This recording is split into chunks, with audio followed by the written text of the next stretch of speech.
जय गुरुदेव। और दोस्तों, मेरे चैनल सिद्ध सावर मंत्र में आपका एक बार फिर से हार्दिक स्वागत है। और देखिए, आज काफ़ी दिनों के बाद मैं वीडियो डालने जा रहा हूँ, क्योंकि मेरी थोड़ा तबीयत ख़राब थी और कई दिन तबीयत ख़राब रही। खैर, अब मैं ठीक हूँ और आप सभी जो भी मेरे व्यूवर्स हैं उनका मैं तहे दिल से धन्यवाद करना चाहता हूँ कि देखिए, आपने मुझे अभी तक ना ही देखा है, सिर्फ मेरी आवाज़ सुनी है। और आप लोगों का इतना प्रेम, इतना सानिध्य, इतने मेरे प्रति जो आपके व्यवहार और जो आपकी मानसिकता थी, उसको देख करके मैं इतना भावुक हो चुका हूँ कि वास्तव में मैं बहुत दिल से मैं इतना आपका हार्दिक धन्यवाद करता हूँ कि बहुत से तो व्यूवर मेरे ऐसे थे कि जो यहाँ तक कह रहे थे कि गुरुदेव आपको हमारी उम्र लग जाए, हम भगवान से प्रार्थना कर रहे हैं कि आप जल्दी से स्वस्थ हों। मतलब कहने का यह है कि उन्होंने किसी भी तरह की कोई भी कोर कसर बिल्कुल बाकी नहीं छोड़ी। और ज़्यादातर सभी यूजर्स ने, जितने भी हैं, बहुत दुखी थे और प्रार्थना भी कर रहे थे। और आप सभी लोगों का जो प्रार्थना आपने की भगवान से, और मैं आज आपके सामने दोबारा से एक वीडियो डालने जा रहा हूँ। और इस वीडियो में मैं आपको बताऊंगा कि हम जो पाप करते हैं, जो हमारे पाप कर्म हैं, उनसे कैसे बचा जा सकता है, कैसे हम उनसे बचें। क्योंकि पाप कोई नहीं करना चाहता है। ज़्यादातर व्यक्ति चाहते हैं कि हमारे हाथ से पाप ना हो, लेकिन फिर भी हो जाते हैं। तो अब उससे कैसे बचा जाए? ऐसा क्या तरीका है कि हम बचें उससे, कि हम पाप ना कर पाएं? क्योंकि देखिए, जीवन है तो जीवन में कुछ ना कुछ कार्य तो करेंगे, और जब कुछ ना कुछ कार्य करेंगे तो कहीं आपसे पाप भी होगा, कहीं आपसे पुण्य भी होगा। लेकिन अगर कोशिश हो कि पाप हमसे ना हो, तो कैसा किया जाए या फिर कैसे उस चीज को समझा जाए? हमें किस प्रकार से समझना चाहिए कि जब हम पाप बिल्कुल ना कर पाएं और हमारा जीवन बिना पाप के ही भगवान की शरण में चलता रहे। क्योंकि अगर हम पाप करते रहेंगे तो हमें बार बार जन्म लेना पड़ेगा, हमें बार बार अपने पापों का प्रायश्चित करने के लिए आना ही पड़ेगा। चाहे अब हम मनुष्य योनि में आए, चाहे किसी और दूसरी योनि में आए, क्योंकि 84 लाख योनियां बताई गई हैं। और कर्मों के हिसाब से ही हमें दंड भी मिलता है, हमें पाप पुण्य के हिसाब से ही जो भी हमारे पूरे जीवन में क्रियाकलाप होते हैं, जो सुख और दुख हैं, वो सब हमें उन्हीं के कारण मिलते हैं। तो देखिए, आज मैं आपको एक भगवान श्री कृष्ण की एक सीख सुनाता हूं कि उन्होंने हमें क्या शिक्षा दी है उद्धव की। और भगवान श्री कृष्ण के जो वार्तालाप हुआ, उस वार्तालाप के कुछ अंश मैं आपको बता रहा हूं, तो आप इसको प्लीज ध्यान से सुनना और अपने जीवन में उतारने की कोशिश करना। तो देखिए, उद्धव के मन में श्री कृष्ण के व्यवहार को लेकर के अनेक सवाल उठ रहे थे। तो उन्होंने भगवान श्री कृष्ण से अपनी जिज्ञासाओं का जो समाधान करना चाहा। तो उद्धव ने कृष्ण से पूछा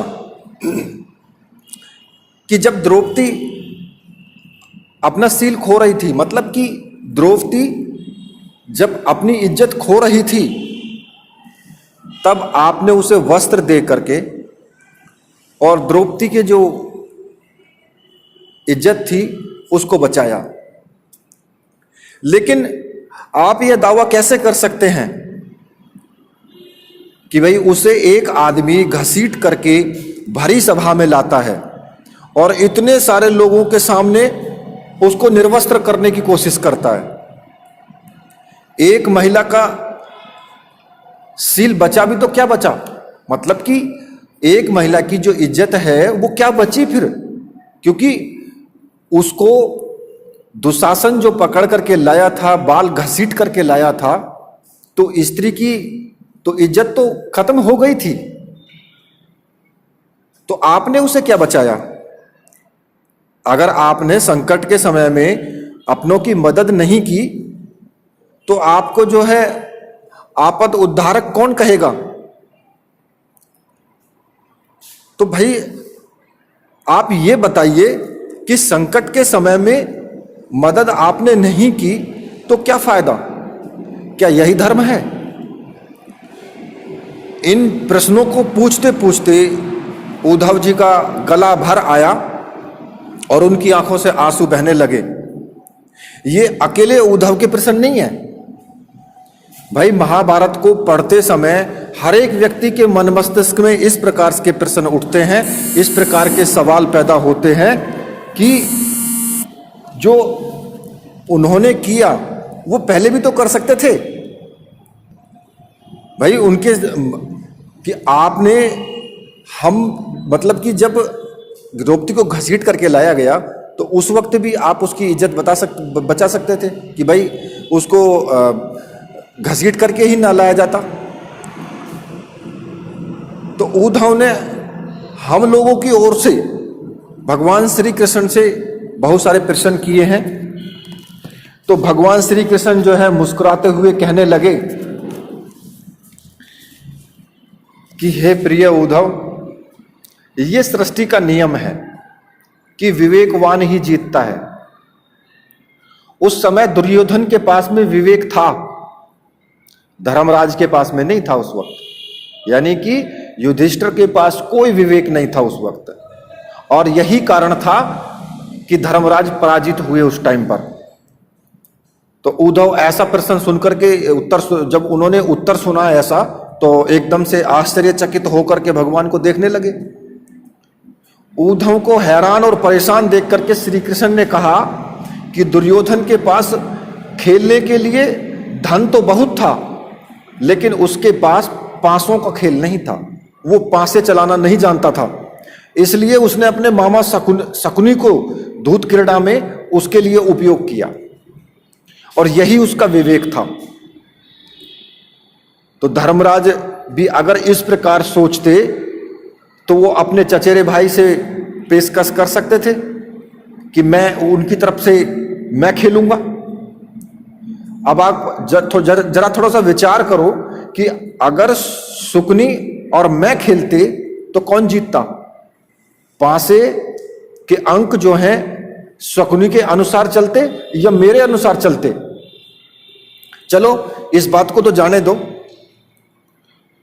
उन्होंने मुझे खेल में शामिल नहीं किया, इस बात के लिए उन्हें माफ किया जा सकता है, लेकिन उन्होंने विवेक शून्यता का था एक परिचय और दिया और एक बड़ी गलती की, और वो यह गलती की कि उन्होंने मुझसे प्रार्थना की कि मैं सभा में ना जाऊं, क्योंकि वे ये खेल मुझसे छुप करके खेलना चाहते थे। वे नहीं चाहते थे कि मुझे मालूम पड़े कि वे जुआ खेल रहे हैं। इस प्रकार उन्होंने मुझे अपनी प्रार्थना से बांध दिया और मुझे सभा कक्ष में आने की अनुमति नहीं थी। इसके बाद भी मैं इंतजार करता रहा कि कब कोई मुझे बुलाता है। भीम, अर्जुन, नकुल, सहदेव सब मुझे भूल गए, बस अपने भाग्य और दुर्योधन को कोसते रहे उस वक्त। तो बात भी सही है कि उस वक्त में भगवान श्री कृष्ण को कहां याद किया गया? वो तो सिर्फ दुर्योधन को कोसते रहे और अपने भाग्य को कोसते रहे और पासे को देखते रहे बस। अपने भाई के आदेश पर जब दुशासन द्रौपदी के बाल पकड़ करके घसीटता हुआ सभा कक्ष में लेकर के आया था, सभा के बीच में, तब द्रौपदी अपनी सामर्थ्य के अनुसार जूझती रही थी उसने भीष्म पितामह से, कृपाचार्य, द्रोणाचार्य सबसे प्रार्थना की। भीम, अर्जुन, नकुल, सहदेव सभी पांडवों से उसने प्रार्थना की और अंतर्मन से, अंतर्भाव से उन्हें देखा भी। तब भी उसने मुझे नहीं पुकारा था। उसकी बुद्धि तब जागृत हुई जब दुशासन ने उसे निर्वस्त्र करना प्रारंभ कर दिया था और उसने स्वयं पर ही निर्भरता छोड़ करके तब उसने कहा था कि हरि हरि अभ्यम कृष्णा अभ्यम। तब मुझसे गुहार लगाई कि हे कृष्ण, हे मोहन मुरारी, मेरी सहायता करो, मेरी इज्जत बचाओ। तब उसने मुझसे प्रार्थना की थी। और जब उसने मुझसे प्रार्थना की तो मुझे उसकी इज्जत बचाने का, उसकी रक्षा करने का अवसर मिला। उस वक्त मिला था मुझे अवसर। तो जैसे ही उसने मुझे पुकारा, मैं एकदम बिना देर किए हुए वहां पर पहुंच गया। तो अब इस स्थिति में बतलाओ मेरी गलती क्या है? मेरी गलती तो नहीं है ना, गलती तो उन्हीं की है। बिल्कुल सही बात है। उद्धव बोले कि कान्हा, आपका स्पष्टीकरण प्रभावशाली अवश्य है, परंतु मुझे पूर्ण संतुष्टि नहीं हुई। क्या मैं एक और प्रश्न पूछ सकता हूं? तो भगवान श्री कृष्ण ने अनुमति दी। तो उद्धव बोले कि इसका अर्थ यह हुआ कि आप तभी आओगे जब आपको कोई बुलाएगा, या संकट से घिरे अपने भक्तों की मदद करने आप स्वयं नहीं आ सकते, स्वयं नहीं आओगे। तो भगवान श्री कृष्ण मुस्कुराए कि उद्धव, इस सृष्टि में हरेक का जीवन उसके स्वयं के कर्म फल पर आधारित और संचालित होता है। ना तो मैं इसे चलाता हूं और ना ही मैं इसमें कोई हस्तक्षेप कर सकता हूं। मैं केवल एक साक्षी हूं। मैं सदैव तुम्हारे नजदीक रह करके उसे देखता रहता हूं और यही ईश्वर का धर्म है। तो उद्धव बोले कि वाह वाह, बहुत अच्छा कृष्ण। तो इसका अर्थ तो यह हुआ कि आप हमारे नजदीक खड़े रह करके सभी हमारे दुष्कर्मों का निरीक्षण करते रहोगे। हम पाप करते रहेंगे और आप हमें साक्षी बनकर देखते रहोगे। आप क्या चाहते हैं कि हम भूल करते रहें, पाप की गठरी बांधते रहें और उसका फल भोगते रहें? तो उल्हाड़ा देते हुए उद्धव ने जब ये पूछा तो भगवान श्री कृष्ण ने क्या उत्तर दिया? तब कृष्ण बोले कि उद्धव, तुम शब्दों के गहरे अर्थ को समझो। जब तुम स्वयं यह अनुभव करने लगोगे कि मैं तुम्हारे नजदीक यानी साक्षी रूप में हर पल उपस्थित हूं, तो क्या तुम कुछ भी गलत कर सकते हो उस वक्त में? कोई बुरा कर सकते हो उस वक्त में? तुम निश्चित रूप से कुछ भी बुरा नहीं कर सकोगे। जब तुम यह भूल जाते हो और यह समझने लगते हो कि मुझसे छुपकर कुछ भी कर सकते हो, तभी तुम मुसीबत में फंसते हो। तो भाई सच्चाई है कि अगर भगवान को हम ये समझें कि प्रभु हमें देख रहे हैं, भगवान हमारे नजदीक हैं, हर वक्त हमारे नजदीक हैं। अगर हम कोई भी कार्य कर रहे हैं तो वो हमारे नजदीक हैं, वो हमें देख रहे हैं, तो हम कोई गलत कार्य कर ही नहीं सकते हैं, क्योंकि हमें वो देख रहे हैं। तो हम गलत कार्य करते हुए, मतलब चाहते हुए भी नहीं कर पाएंगे। तो बात भी सही है ये। तो उस वक्त में उद्धव की आंखों में जो है अश्रुधारा बह आई और उन्होंने अपने प्रभु के लिए ऐसे विचार अब उनके मन में कैसे आए, वो कैसे भूल गए कि भाई दोष तो हमारा है लेकिन हम प्रभु पर दोष लगा रहे हैं। तो भाई सही यही है कि चाहे भगवान की हम उपस्थिति समझें या ना समझें, हम सदैव ये समझें कि भगवान हमें देख रहे हैं और वो हमें देख करके कुछ सोच रहे हैं, हमें पुकार रहे हैं। तो अगर हम ये समझ लेते हैं तो बिल्कुल भी हम कोई भी गलत कार्य नहीं कर सकते हैं, कोई पाप नहीं कर सकते हैं और पापों से करने से हम बच सकते हैं। तो इसलिए हमेशा सदैव आप यह समझें कि प्रभु हमारे पास हैं, भगवान हमें देख रहे हैं, तो हम गलत कार्य नहीं कर सकते हैं, ऐसा अपने मन में विचार लाएं। ठीक है, तो यही मुझे सीख तुम्हें समझानी थी कि इस विचार को करने से हम पापों से बच सकते हैं, पापों को करने से बच सकते हैं। इसी के साथ अब मैं वीडियो को यहीं पर समाप्त करता हूं। तो मेरे साथ बोलिए, बोलिए वीर बजरंगबली हनुमान जी महाराज की जय, बोलिए मेरे परमहंस गुरुदेव की जय।